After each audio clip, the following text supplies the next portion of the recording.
ঢাকা কলেজের বিভিন্ন হলে ছাত্রলীগ নেতাদের রুমে তল্লাশি চালাচ্ছেন সাধারণ শিক্ষার্থীরা। এই মুহূর্তে সেখানে আছেন রিপোর্টার রাশেদ বাপ্পি। সরাসরি যাচ্ছি তার কাছে। অনেকগুলো তো মনে হচ্ছে একদম নতুন।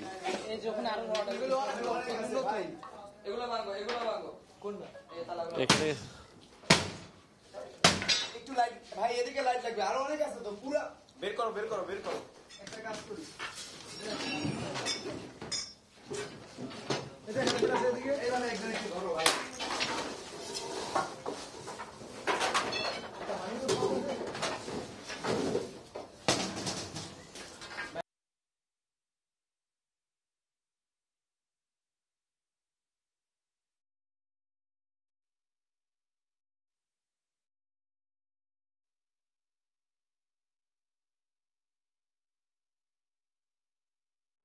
সেই হলের ভেতরের যেসব জিনিসপত্র পাওয়া যাচ্ছে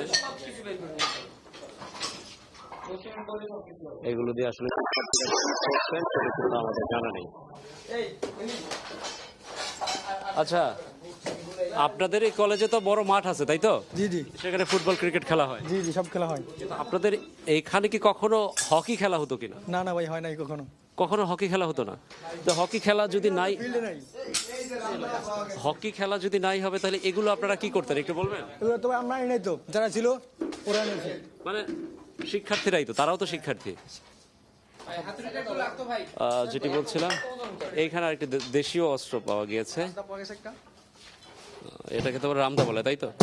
আচ্ছা, আমার প্রশ্ন ছিল যে আপনাদের এই ঢাকা কলেজে তো মাঠ আছে এবং সেই মাঠে ফুটবল ক্রিকেট খেলা হয়, হকি খেলার তো ব্যবস্থা নাই? না না, হকি খেলার ব্যবস্থা নেই, কিন্তু ছাত্রলীগের সন্ত্রাসীরা হকি স্টিক, রামদা, ছাপাতি, দেশীয় যেসব অস্ত্র আছে সবসময় চাঁদাবাজি করার জন্য এইসব অস্ত্র ব্যবহার করতো, সাধারণ শিক্ষার্থীদের উপর হামলা করতো।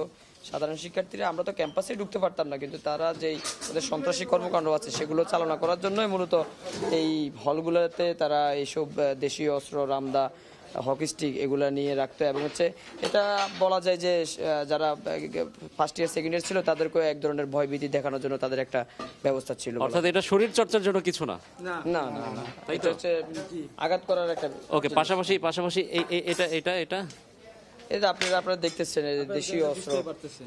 এই ঢাকা কলেজের মতো একটা প্রতিষ্ঠানে ছাত্রলীগ 16টা বছর এরকম একটা ব্যবস্থা করে রেখেছিল, যেখানে আমাদের হল প্রশাসন নীরব ছিল। তাদের অনেক